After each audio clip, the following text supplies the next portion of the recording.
There we go. Hello. Welcome, everyone. Thank you for joining us tonight. Oh, I got my mom and Junior online so far. Cool. Oh, man, I took way too many bites real quick of that. I'm like, oh. Yeah. All right, well, go to the dessert slide. So tonight, you are missing out online. I apologize for what we're doing to you right now. But this is nice, warm carrot cake with pineapple and a buttercream frosting. Oh my gosh, it is delicious. And she only lives 2 blocks from me. Yeah, well, I'm her pastor. I get priority. I'll beat you there. Right? Oh, that was so, I'm seriously like, you know what? I think I need to sit down and do this Bible study. Want to share? Maybe. No, I'm fine. If I sit down, I'm going to fall asleep. All right, we are in Daniel 5 tonight. And this is, Daniel 5 is some fun stuff. It's kind of one of the more dramatic kinds of moments in Daniel's life. And we're dealing with the last king, well, kind of king, of Babylon, Belshazzar. Okay, we're going to talk about where we get to him. Well, you know what? Let's just jump in it. Belshazzar is the last king, co-regent. Technically, his dad, Nabonidus, is king at this time, but he has appointed Belshazzar to be his co-regent. So he's referred to as the king of Babylon. It's kind of interchangeable. Nabonidus actually went into exile for a little bit, so Belshazzar was king in his stead. I was confused by the name originally because it's so close to... Right, Belteshazzar. Yeah. I think his name, so at the top of the Babylonian pantheon is the god Marduk, also known as Bel. So Belshazzar is, I think this means will save me or something. I forget. But so Marduk is awesome, whatever Shazar translates to. So Belteshazzar, that Nebuchadnezzar renames Daniel, is honoring his god. Yeah. So yes, this is not Belteshazzar, it's Belshazzar. And we're just going to refer to Daniel in this anyway, so that's good. So basically what we get here is, where do I want to go with this? You know what, let's just follow the timeline. Why don't we zoom in on the whiteboard a little bit so people online can see it a little better. So just to give us a heads up on where we're at, so 605 BC is when Nebuchadnezzar initially attacks Jerusalem, takes Daniel and a bunch of the other people into exile. So this is kind of when the Babylonian exile begins, is 605 BC. Then there's, in 597, 596, there's another attack of Jerusalem. Babylon comes in because they kind of revolted against Babylon. Well, you're not going to do that, so they clamp it down. They install a puppet king. And then in 587 is when they come in, destroy the temple, burn down Jerusalem. So 587 is kind of the big hallmark date of when just everything was done. And the rest of the people are taken into exile. So even though the exile kind of officially began in 605, it was in this time when it was being put into place, and really kind of 587 marks the official sort of, and now everybody's in exile. So Nebuchadnezzar is ruling. In 562, he dies. So he reigned for a good little time. Now, in between this period of time, which is what, 6 years? So Nebuchadnezzar dies, and he's succeeded by his son, Amel Marduk, who reigned for 2 years. So until, 560? He's assassinated, succeeded by his brother-in-law, Neriglissar, who was one of the ones who conspired to assassinate him. So his brother-in-law takes over, reigns for 4 years. He's succeeded by his son, Labashi Marduk, who reigned only for a few months. He was deposed in a rebellion, and one of those who led the rebellion was this guy, Nabonidus. All right, Nabonidus reigned until the end of 539, the fall of Babylon. So in 539, Babylon falls to Persia. Okay, and this is where Daniel 5 takes place, right at the end of Babylon. In fact, the night before Babylon falls. So Nabonidus is reigning for a good little time there. Interesting is that he was quite unpopular. Partially, because Nabonidus, Marduk, Bel, was kind of the main god. All the guys were supporting this guy. So there's another Babylonian god, oddly enough, Sin, who is the god of the moon. Well, that was Nabonidus' god. So Nabonidus is presented as like, oh, we're worshiping Sin now. No pun intended. That upset a lot of people. I mean, they were Marduk people. And now this guy comes in and says, no, we're worshiping this guy. So he was not a popular guy. And that, I believe, is partly what leads to him being exiled. I think it was even self-imposed maybe for a while. Like, possibly he wanted to get out of town before something untoward happened to him. But yeah, it's kind of a rough, bumpy time. This is the end of the reign of Babylon anyway. So things are kind of declining. And we get to 539, which is what we have tonight, is the last night of Babylon. So Belshazzar is Nabonidus' son who's in charge, and he's throwing a party. Let's see. Is there anything else I wanted to say about this?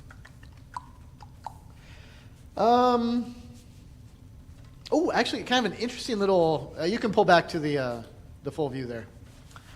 Interesting little note is that up until the late 1800s, critical scholars today still, they look at Daniel and they say it's a work of fiction, or at the very least, it's a later edition. Do we have a comment? Wasn't the Ark of the Covenant lost in 587? That would be when the temple was burned down, and so, yeah, after that, we lose sight of that. Kenda's watching from home tonight. Kenda, you're missing the cake. Oh my gosh. And I can guarantee there's not going to be any left over. So sorry. Anytime there's any prophecy in the Bible, critical scholars looked at that and say, well, clearly that was written after the fact. So basically any of the prophets before the exile, Isaiah, Daniel, most critical scholars will say, well, clearly they were writing hundreds of years after the fact because there's no such thing as prophecy. The fact that Isaiah prophesied exactly what would happen just proves that he wrote it after it all happened, because there's no such thing as prophecy. So they look to something as like Daniel, and it's all prophecy, right? So they're like, Daniel. It was written much later. It was a product of after they returned from the exile anyway, so hundreds of years after the actual Daniel lived. But they look to Daniel 5, and they say, well, this is a fictional piece, because nowhere ever have we heard of this guy. There's no record of him, nothing. Nowhere does anybody talk about a king named Belshazzar in Babylon. That was up until 1860. Nobody had heard about this guy until they started finding these archaeological records, and all of a sudden, hey, there just so happened to be a king named Belshazzar who was the son of Nabonidus, and they started getting all this archaeological evidence that actually referred to Belshazzar. So the cool thing about that, it works in two ways.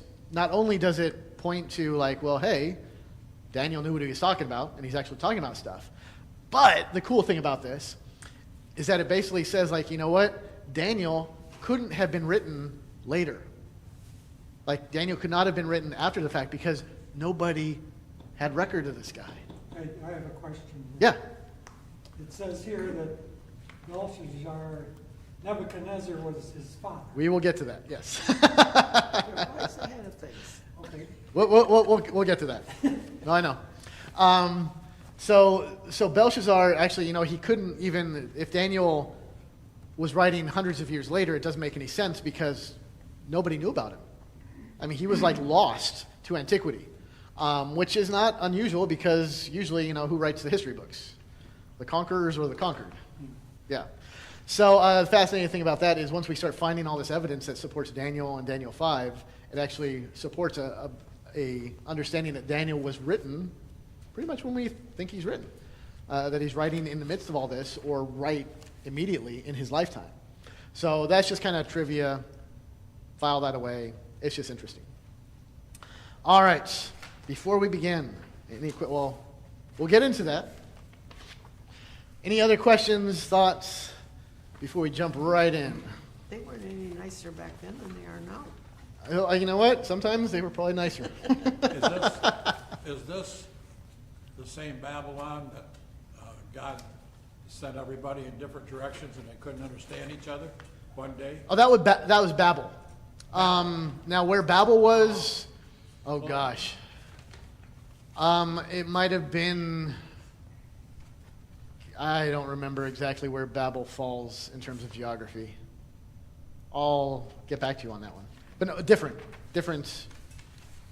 Would it be before this? Oh, that was way before that. Babel, the Tower of Babel was like way back in Genesis. Way back in the first, Yeah. He sent them all away. Right. All right, so let's dive right in. First slide. Get verses 1 through 4. King Belshazzar made a great feast for 1,000 of his lords and drank wine in front of the 1,000. Belshazzar, when he tasted the wine, commanded that the vessels of gold and of silver that Nebuchadnezzar his father had taken out of the temple in Jerusalem be brought, that the king and his lords, his wives, and his concubines might drink from them. Then they brought in the golden vessels that had been taken out of the temple, the house of God in Jerusalem, and the king and his lords, his wives, and his concubines drank from them.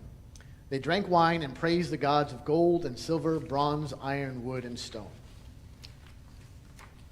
Bet you can't guess how this is going to go. Don't want to ruin it for you. Does not end well. So first of all, he's throwing a feast. And there's no mention here in Daniel. Oh, there's a comment. Tower of Babel was located in Iraq. Okay, there we go. Tower of Babel was in Iraq, which Babylon, yeah, it was, so it's in the same general region. Yeah, good call. There's no mention that the image that you have, and it's not like Daniel was hiding this, but it just kind of presents it in the way that shows the folly of it, in that Belshazzar is throwing this huge feast, thousands of his lords and ladies and whatnot. Meanwhile, literally outside is the Persian army. The very next day, they are coming in and just killing and taking over, right? They are on the precipice of being overthrown. And Belshazzar is like, let's party! So not only is he doing something quite blasphemous, the naivete, the arrogance, everything is on display here. And Daniel will make a comment at the end that, and that very next day, Darius the Mede comes in and they're done and kills the guy. So this is literally his last night on earth, and he's throwing a party. How awesome is it? And he's doing so by profaning the God of Israel. All right, so the first thing we have, which is kind of, the first thing is that he's referred to as king. He's not technically the king. He's the co-regent. He's the son's king. He's prince. But he's often, and it's noted that he functions as a king in some cases. He's treated as so. I mean, this isn't so bad. That's not so hard to deal with. However, father being Nebuchadnezzar is a little bit trickier.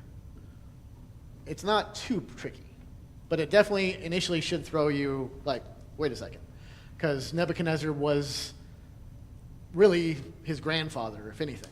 Okay, but he says his father Nebuchadnezzar, right? Nebuchadnezzar, his father.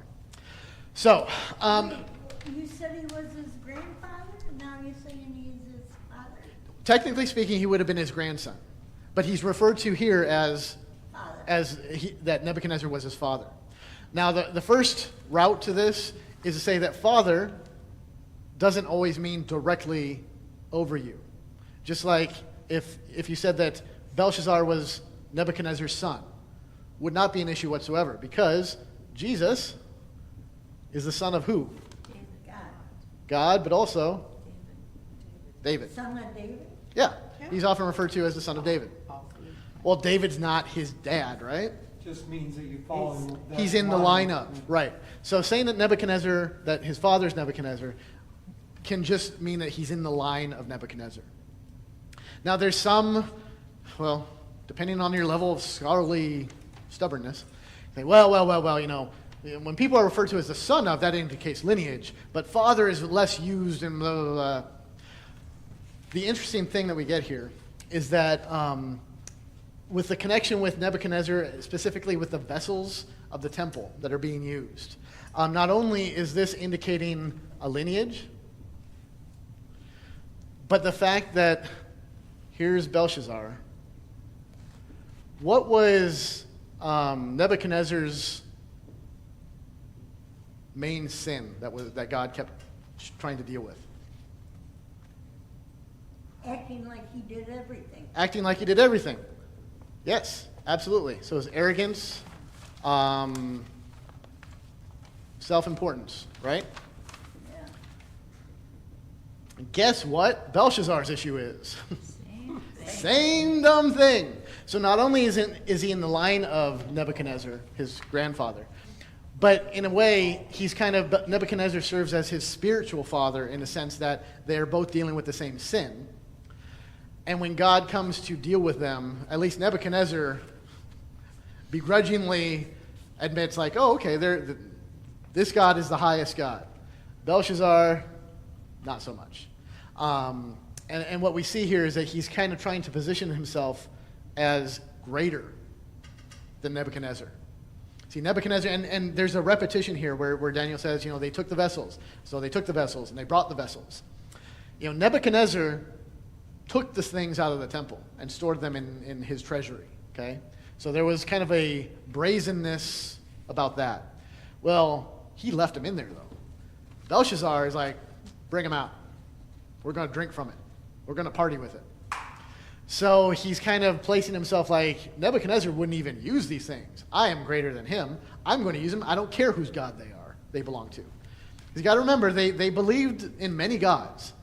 And even though he would say, like, when Nebuchadnezzar defeated the God of the Israelites, does not mean that the God of the Israelites does not exist.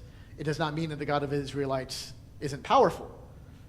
It just means that he believes that his God is better. Okay? So he's definitely kind of positioning himself as, I'm greater than Nebuchadnezzar. I'm mightier than him. I can do other things. Oh, are you trying to read this part? Yeah, I just can't quite see. Oh, no, I didn't write very well. It says arrogance and self-importance. I scribbled. Okay. It's not Would you. that be like what we call It's me. narcissist? Yeah. Oh, Same totally. thing nowadays. Oh, yeah. Yeah, it's just arrogance, self-importance. I scribbled it. It's me. It's not you. Well, it's just at an angle I couldn't read. Oh, yeah, no. Thanks. That's more me. No, I meant the board was at an angle. Oh. That better? That's great. Thank Okay. you. All right. What else we got here? Does that clear up the father thing? Because there's going to be a repetition of your father, you're the son, you're the father. So, and that's kind of the point. Daniel, he does a lot of repetition in all of this stuff, but Did they he's ever trying to say make that who point. his real son, the real father to King Belshazzar? What about him? Who was his That was father? a guy named Nabonidus. In fact, at this point that he's throwing the party, Nabonidus is dead because he's gone out to face Persia, the armies of Persia, and he's already. Wait. Nabonidus? Was he king? Wait, no. Did he die? Okay, he either was dead or he fled away. I think they actually might have allowed him to live in exile. I don't remember. I'm getting some of my deposed kings confused. My apologies. But he God was forbid. a king also? Yes, Nabonidus, his father, was the proper king, but he was kind of the crown prince.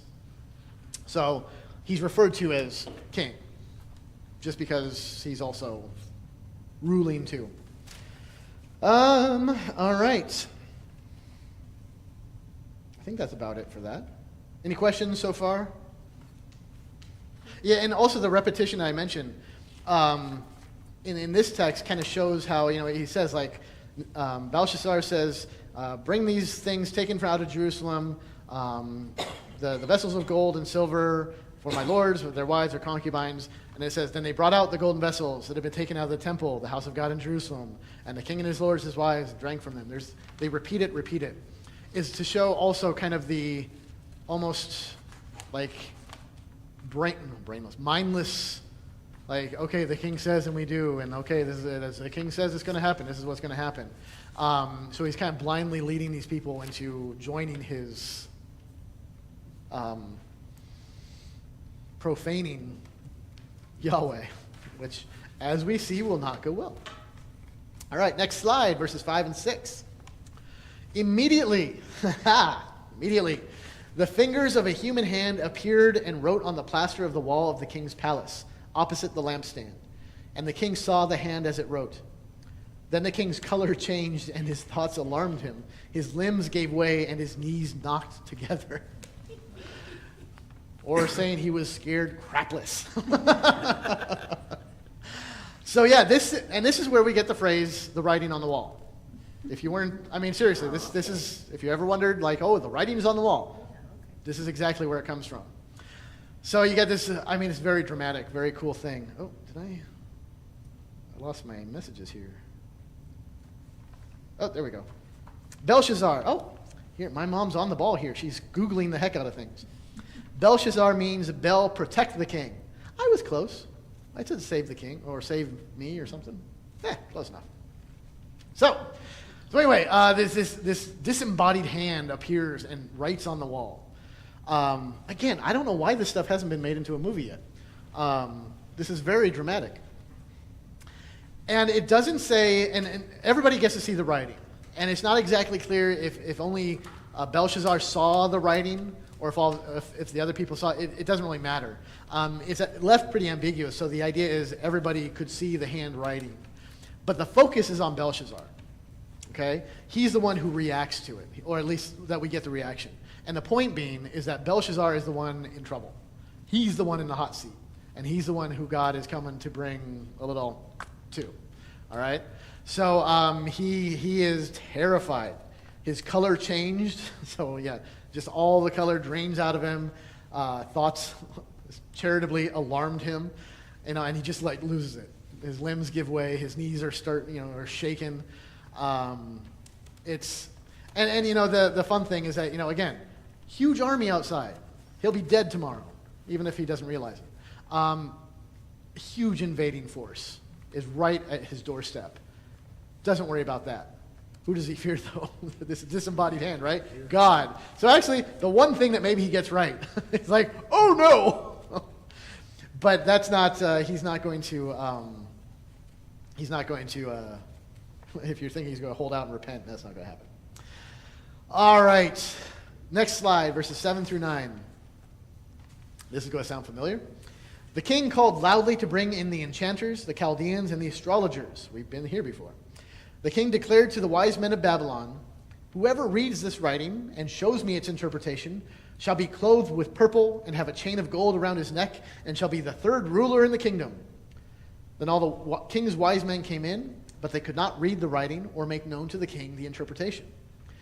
Then King Belshazzar was greatly alarmed, and his color changed again, and his lords were perplexed. All right.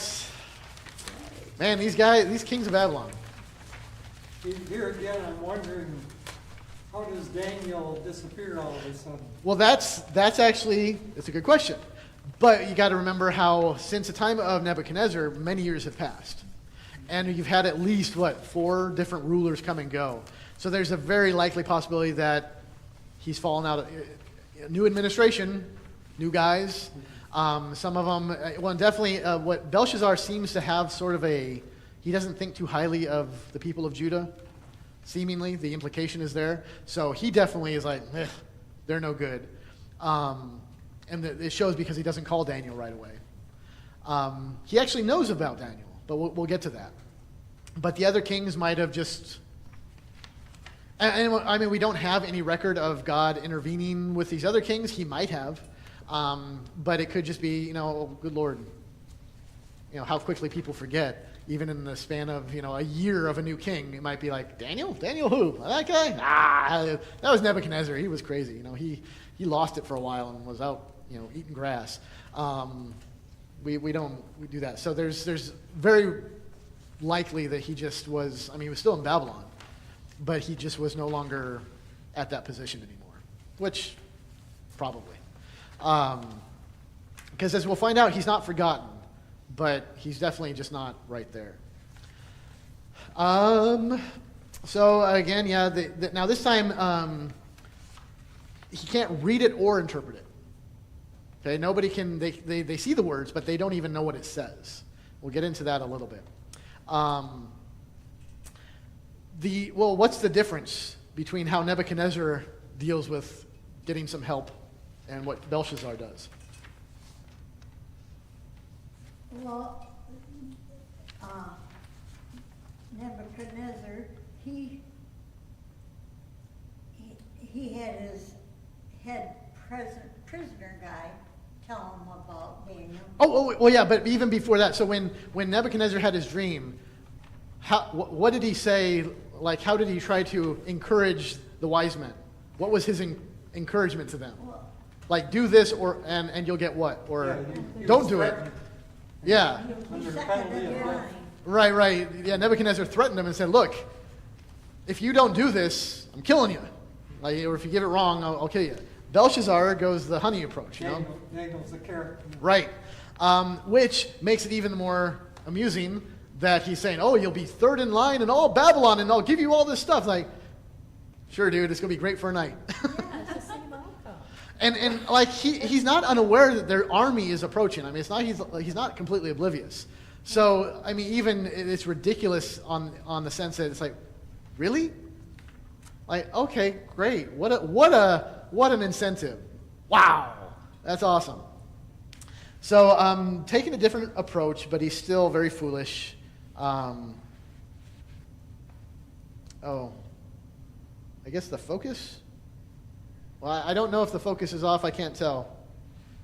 Looks good to me. We're having focus issues. Story of my life.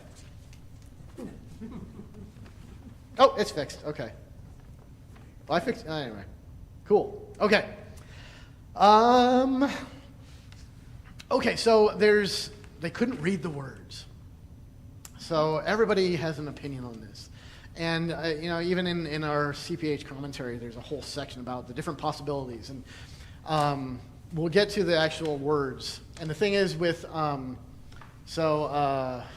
Hebrew words, like the original Hebrew Old Testament, there were word spaces, but there weren't vowels in it. The vowels were all added later. All Hebrew is made out of consonants. So there's that, and plus in some writings there's no word spaces, which is fun. So the writing on the wall was 3 different words, but it was how Daniel records it is 9 Hebrew letters. So it's 3 words of 3 letters each, but there was no division. So some people say, oh, well, maybe they were having difficulty because they're trying to interpret it and translate it at the same time, and they're not sure exactly where we can talk a lot about possibilities and whatnot. Honestly, I mean, the easiest solution to this is God obscured it from them, like he does with parables and whatnot. I don't think we have to do too many mental gymnastics to figure out why they couldn't do something. Either that, or they knew the army was outside and they heard. It's like, really? You want us to dance for you for? No. But I think my personal. So this is Pastor Sean speaking, and not the Holy Word of God. I think God obscured it from them. Make of that what you will. All right. They previously were all drinking, so maybe they couldn't read it anyway. Yeah, they could have been drunk. That's probably the most logical solution to that. And honestly, I don't think I've ever read anybody taking that approach to it. Which, I like that one too. Too drunk for God. All right, next slide, verses 10 through 12. Here's where we get Daniel. The queen, because of the words of the king and his lords, came into the banqueting hall, and the queen declared, O king, live forever. Let not your thoughts alarm you or your color change.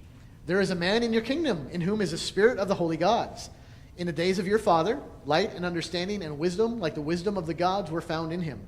And King Nebuchadnezzar, your father the king, this repetition, made him chief of the magicians, enchanters, Chaldeans, and astrologers, because an excellent spirit knowledge, and understanding to interpret dreams, explain riddles, and solve problems were found in this Daniel, whom the king named Belteshazzar. Now let Daniel be called, and he will show the interpretation.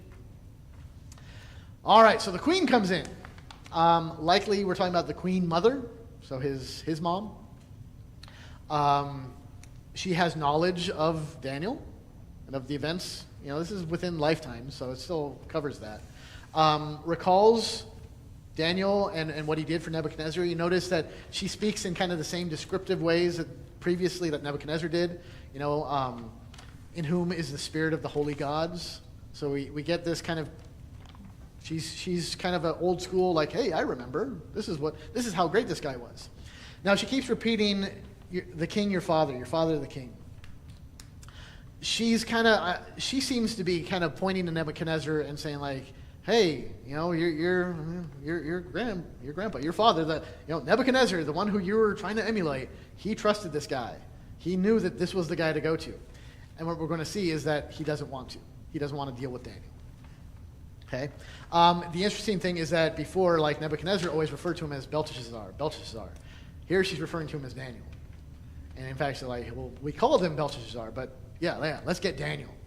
So there's kind of a nice little subtle, he's making the shift here where he's like, yeah, this is the end of the road for Babylon. God is asserting himself. God is bringing an end to this. And these old Babylonian things, yeah, they're going away. So it's kind of nice literary way that Daniel is peppering the text here. Oh, this is fun. So if you look back in Daniel 5:6, so verse 6 of this chapter. Daniel 5:6 says, his limbs gave way, right? That's part of what happens. His limbs gave way. Literally, so our translation, which is not wrong, translates it like this. Literally what the text says is that the knots or joints, his knots or joints of his loin were untied, which is a much more creative way to say it. Your limbs gave way, or the knots of your loin were untied. Oops. That's more creative. So this is what she literally says. Now the fun things come in verse 12, so now the reading we just did. She talks about what Daniel can do. He can interpret dreams, yes. He can explain riddles. And he can solve problems, okay? She says he can solve problems. Literally what she says is he can loosen knots.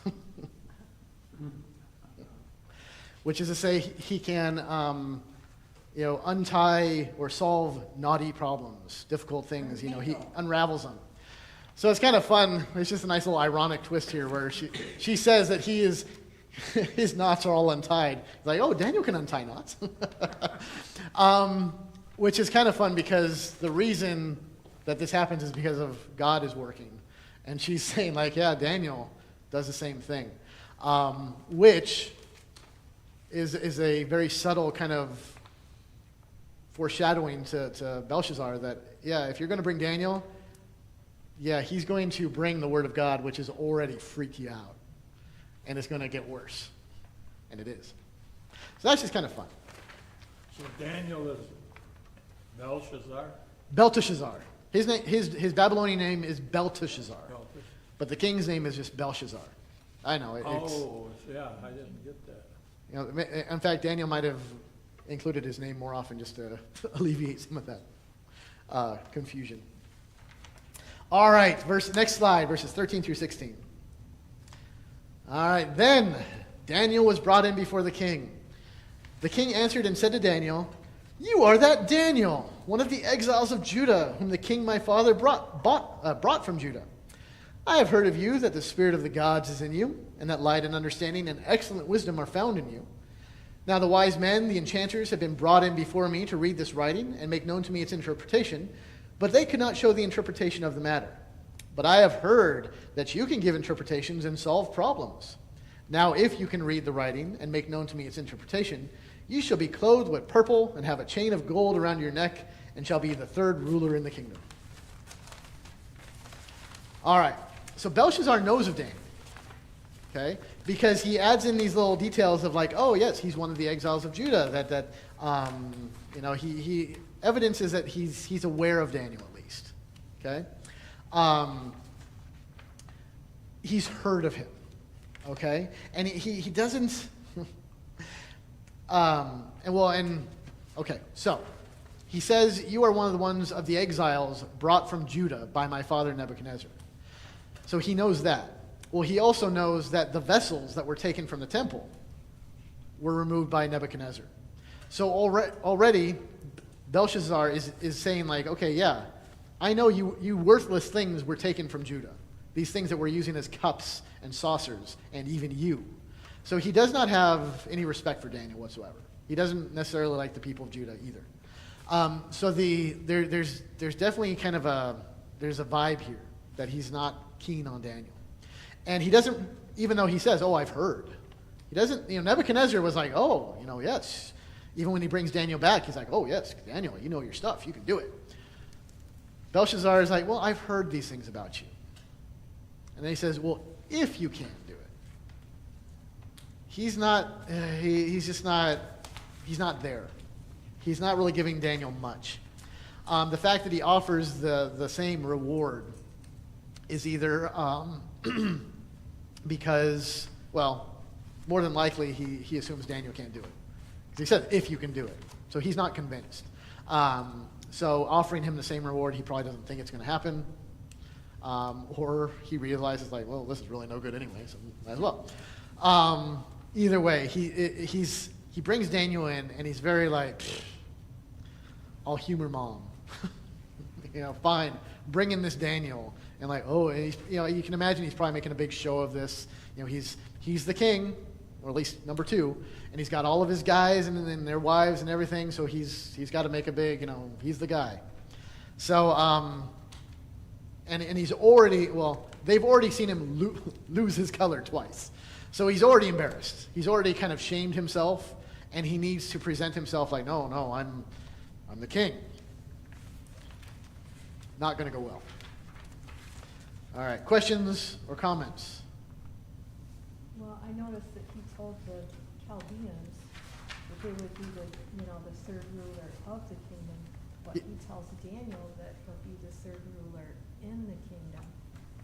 So Oh, yeah. He really isn't even acknowledging that Daniel is, That's true. in part of that. Well, yeah, I mean, he's definitely not. He doesn't consider, Yeah. which Nebuchadnezzar, when he brought, Daniel, I mean, he tried to Babylonianize him. Yeah. Yeah. Bad I'm trying to think of a better way to say it. Whatever. Babylonianize, yeah, I like that. And he referred to him with a Babylonian name and was very much like, okay, trying to integrate into it. Belshazzar is very much like, no, you guys are not of us. Which, ironically, is like, yeah, that's why God's going to kick your butt in a second. So yeah, but that's a good point. I didn't pick up on that. Cool. All right, next slide, verses 17 through 21. Okay, and before we get in, remember how Daniel approached Nebuchadnezzar. Like whenever Daniel went in to speak to Nebuchadnezzar, how he spoke to him. Okay, think about that. Then Daniel answered and said before the king, "Let your gifts be for yourself, and give your rewards to another. Nevertheless, I will read the writing to the king and make known to him the interpretation. O king, the Most High God gave Nebuchadnezzar your father kingship and greatness and glory and majesty. And because of the greatness that he gave him, all peoples, nations, and languages trembled and feared before him. Whom he would, he killed, and whom he would, he kept alive. Whom he would, he raised up, and whom he would, he humbled. But when his heart was lifted up and his spirit was hardened so that he dealt proudly, he was brought down from his kingly throne, and his glory was taken from him. He was driven from among the children of mankind, and his mind was made like that of a beast, and his dwelling was with the wild donkeys. He was fed grass like an ox, and his body was wet with the dew of heaven, until he knew that the Most High God rules the kingdom of mankind and sets over it whom he will." So, there's a time to be nice, and there's a time to be real. And things just got real. Yeah, Daniel was very magnanimous and humble and loyal and before Nebuchadnezzar. Feels no need for that with Belshazzar. Doesn't greet him at all, which is quite remarkable. And honestly, if not for how this plays out, probably would have gotten him killed for dishonoring the king like that. And especially when the first words out of mouth is like, "Oh, your precious gifts, keep them. I don't want your trash." And then saying, "But okay, I'll read it to you." And then he goes into and not just rebuffing him, but he's basically setting the stage to say, like, "Okay, I will read this. You've heard that my God has given me this power. Okay, well, guess what? My God's not for sale. You can't buy this from me. Okay? I'm not for sale. My God's not for sale. And yet I'll do it anyway." So this is really bold right here. Now, Daniel, he knows what's happening. He knows that God has... There were prophecies that the Medes and the Persians, basically Persians, would be the ones to liberate or overthrow Babylon. This was prophecy. Daniel knew this. So if Daniel's sitting in Babylon and he knows the armies of Persia are coming, he's like, "Well, pack up." We know how this is going to go. So Daniel has no reservation about, like, I don't need to kiss your butt. Like, there's no sense. There's no sense in this whatsoever. So yeah, going back to the thing about how Daniel shows us how to engage a pagan world, sometimes you play, sometimes you don't. Know those times. Let's see. He starts with a little history lesson about Nebuchadnezzar, because Nebuchadnezzar, he's the big guy. Nebuchadnezzar the Great. He reigned for a long time. Nobody else did. So Nebuchadnezzar's the great one. He's the one who started this whole wonderful empire. He's the one Belshazzar is trying to emulate, right? And he says, Nebuchadnezzar was great. He was mighty, did incredible things, and all the nations were trembled before him. He did whatever he wanted, went wherever he wanted. He had free reign, whatever. But he was proud and arrogant, like you. And God humbled him in a moment. He made him eat grass like an animal. So he's basically saying the greatest of you was nothing. My God gave him and restored to him everything. So even Nebuchadnezzar knew that the Most High God rules the kingdom of mankind. And Nebuchadnezzar, to his credit, did know that. He acknowledged that. Now, he acknowledged that there were other gods too, so, oh well. But at least he said, well, okay, yeah, your God he's on the top of the food chain. Belshazzar does not at all. So this is Daniel's history lesson, and a little like, okay, brace yourself, buddy. All right, verses 22 through 24. Next slide. "And you, his son Belshazzar," and again, son, so lineage, or you want to be his son, fine, "have not humbled your heart, though you knew all this." So you knew exactly what happened.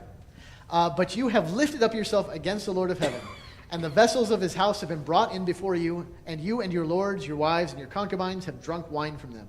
And you have praised the gods of silver and gold, of bronze, iron, wood, and stone, which you do not see or hear or know. But the God in whose hand is your breath, and whose are all your ways, you have not honored. Then from his presence the hand was sent, and this writing was inscribed." So he's just laying the groundwork, and he's just getting into them. And this is a big, like, you done messed up, Belshazzar. Oh boy. He's winding up. And you can imagine that, Belshazzar realized, like, this is not going well. Nebuchadnezzar learned, and you knew what happened to him. Everybody knows what happened to him. And you still did this dumb thing. You still blasphemed the one true God. You still have no honor for him whatsoever. And then he talks about the vessels, the sacred vessels. And it's like, and you've brought these sacred things of the most holy God, and you bring them, and with them you worship idols, false gods that you don't see, you don't hear, and you don't know. Or that they don't see or hear or know. And yet, the God who gives you breath, the God who gives you everything, the God that gave Nebuchadnezzar everything, the God who just made a freaking hand appear and write on your wall that you see clearly exists, you don't honor him. you don't acknowledge him at all. So he's winding up. I mean, this is like the fastball's coming, and it's going to be brutal. Yeah, again, this really would be a good movie because it's very like, oh, he's building. He's building something, building. Okay, next slides, 25 through 28. And this is the writing that was inscribed. Mene, Tekel, and Parsin. This is the interpretation of the matter. Mene, God has numbered the days of your kingdom and brought it to an end. Tekel, you have been weighed in the balances and found wanting. And Parsin or Perez, your kingdom is divided and given to the Medes and Persians. So you're done. Your history. You chose to do this thing, and God is bringing judgment now, immediately. All right, so here we go. Voila. So this is likely, okay, so this is probably, something along the lines of what they saw written on the wall. I mean, you all know this. So we've got 3 words. You read it this way. So, Mene, Tekel, and Perez. Now, if you look at verse 25, it says Parsin. Basically, that's the same thing, but it has this little N at the end, or it's a form that makes it plural. So it doesn't change anything. It's just a different form of Perez. So don't worry about that. Now, when he says Mene twice. The understanding is that it wasn't written twice, but Daniel he writes in a very dramatic format. He's a good storyteller.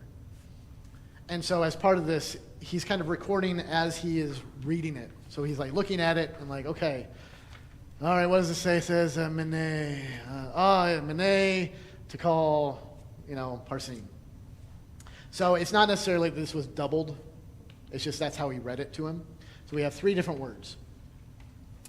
So Mene is a Aramaic word meaning mina, a unit of weight. These are all units of weight. The mina, the mina, the shekel, and the Perez half mina. Okay, this is how they didn't. I don't think they had coins at this point in time. So the way they bought and sold stuff was you'd weigh gold, silver, whatever precious metal, you'd weigh it. So if you had a shekel of gold, that's how much that was, or a mina of gold, whatever. These are all units of measurement. So you have 3 words indicating different measures. Okay. The fun thing is how the wordplay happens between these and the judgment. So, the first one, Mene. God has counted your kingdom and paid it out. So, this is M, N, and this is kind of a sound, or Mena, whatever. Over here, we have M, N, and this is a ha kind of sound. These little dots, this little T, these little markings, these are the vowels. Okay, these are added later so that people knew like what the words were. But you'll notice that he says, okay, this is the word, Mene, and part of the judgment is that it's Mana, counted. So this is counted against you. So in the wording, he kind of repeats it using a different format as part of the judgment. Same thing with Tekel, or shekel, okay, Tekel. A little bit harder to see here, but you'll see that's a T, K sound, and L. T, K sound, L. All right? This is Tekalite? I don't know. I think that's how you pronounce it. Anyway, Tekel, here, shekel, this means weighted. Well, the judgment is you have been weighed and found lacking. All right. Same thing here. Perez. Now you got double meaning. Perez, half mina. Peresa, broken in 2. Or Peraz, Persians. You are your kingdom is broken in two and given to the Persians. You could have said anything, and we're just going, huh? Well, yeah, I mean, nobody else knew, right? But they would have, I mean, they might have been able to see, like, as they're tracking with them, like, oh, yeah, this is good. Oh, yeah, this is tickle. So within the single words, you actually have the judgment in different formats coming through. Kind of a neat little, there's double things, double meanings going on in all this text. What language is this? This is Aramaic. Well, Hebrew, Aramaic. Yeah. Did you know that by heart? No, good Lord, no. No. I couldn't I've got plenty of resources that help me. No. That's why it's written before. To get to, so at seminary, you either take your pre-sem classes in college where you get the languages, or you come in like I did and a bunch of guys, and you take a quarter or two of Greek, and then a quarter or two of Hebrew. Shockingly, this does not provide you a thorough grounding in these languages. It gets you just enough to be dangerous, and basically teaches you how to use resources to parse things and get to the root of it.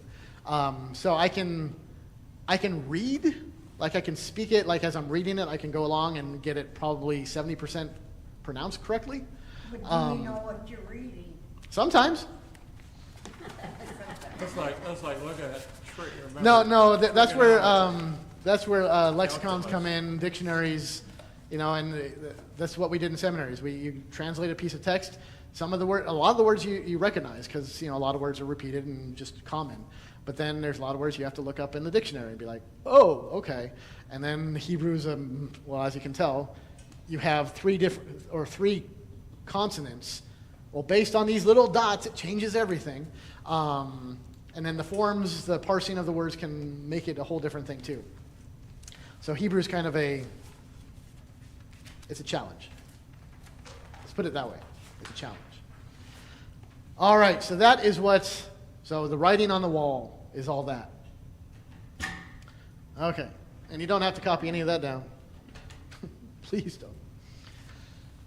All right, so he gives him this just bam, smacks him down. You are going away. You're done. You're ended. Next slide, verses 25 through 28. 29 through 31. Then Belshazzar gave the command, and Daniel was clothed with purple. A chain of gold was put around his neck, and a proclamation was made about him that he should be the third ruler in the kingdom for all of one evening. That very night, Belshazzar the Chaldean king was killed, and Darius the Mede received the kingdom, being about 62 years old. The end. So you gotta love, again, Daniel, masterful storyteller, where it's a nice slow burn, building, and then when God strikes, bam, it's done.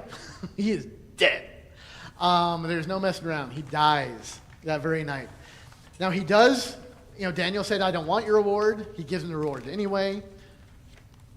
Probably because he promised it to him and he doesn't want to, and he's like, well, I said this in front of people.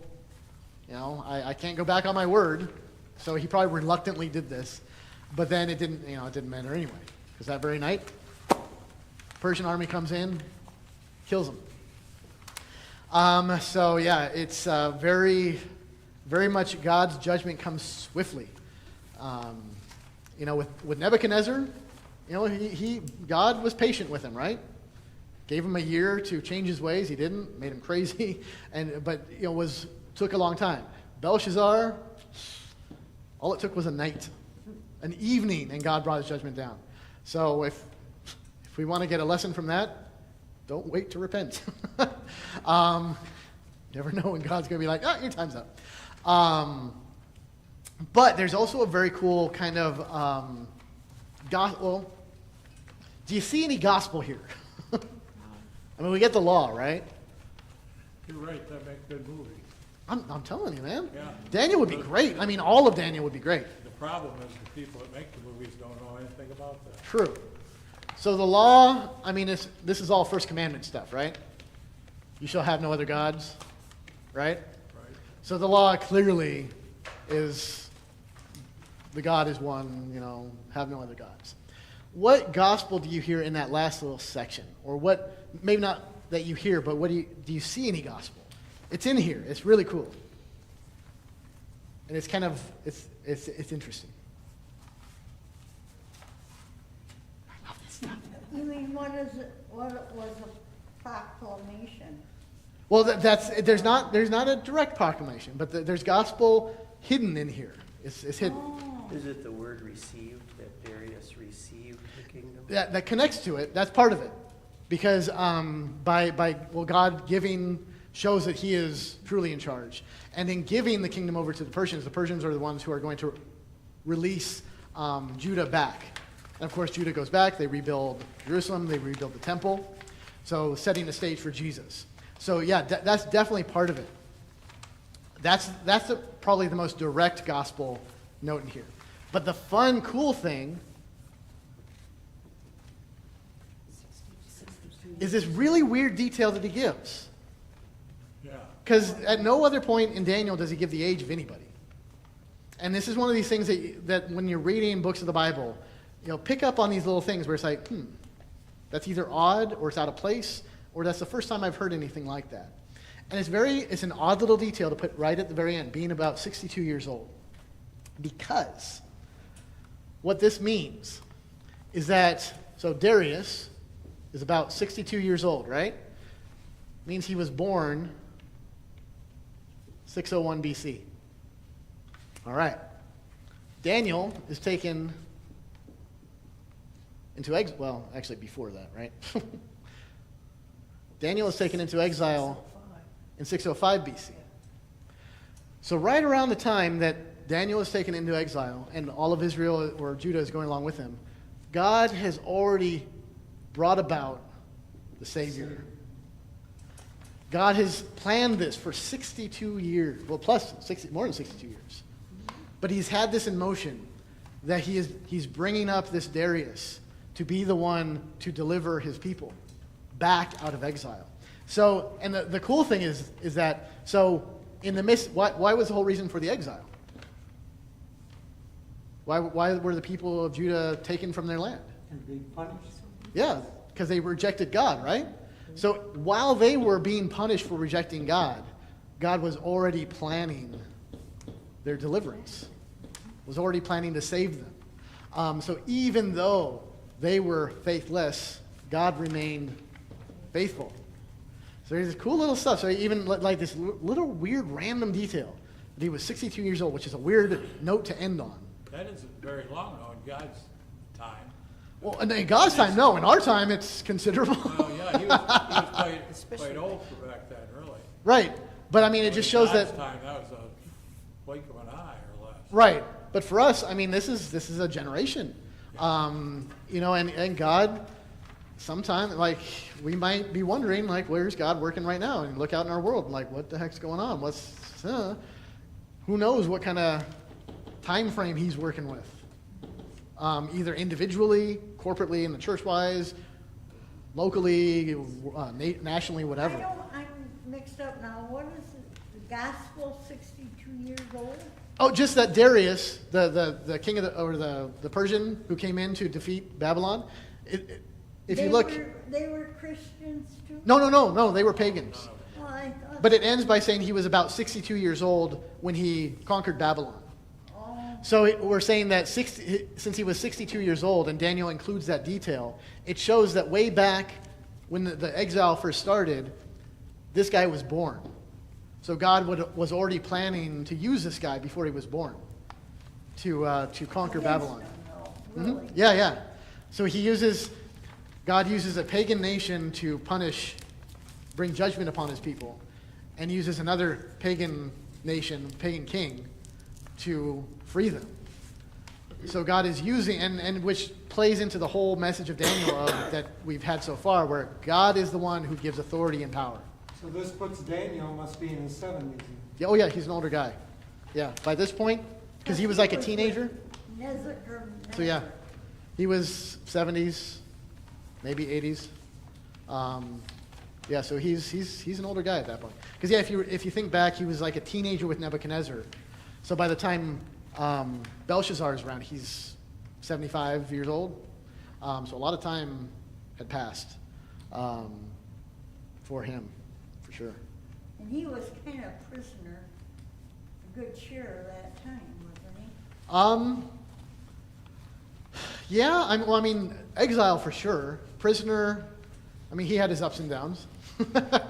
It wasn't always smooth sailing. And we don't have any, we don't have a lot of detail about what happened to him between Nebuchadnezzar and Belshazzar. He might have been, he might have really been kind of kicked to the curb. What ticked off Nebuchadnezzar to put Daniel in the lions, for the lions? That's to come yet, right? No, we did that. That was chapter 3? Oh, wait, no, we haven't done that yet. Next chapter. I'm sorry, that's the next chapter. No, we're getting to that. He must have ticked off old We'll get to that. Nebuchadnezzar there. And that's actually not Nebuchadnezzar, that's somebody else. Or somebody else will put it. Yes. Yeah, we'll get to that. I can't keep my, You're doing a spoiler. yeah, slow down. That's all I remember about it.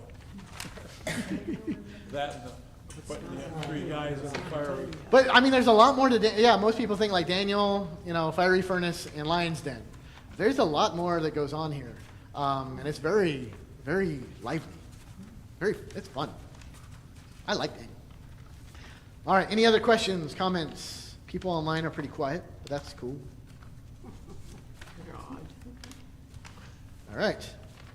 Well then, I guess we'll call it a night. Thank you for coming, and and thank you everybody online. We'll be back at it next Wednesday. Thank you, Pastor. Sure.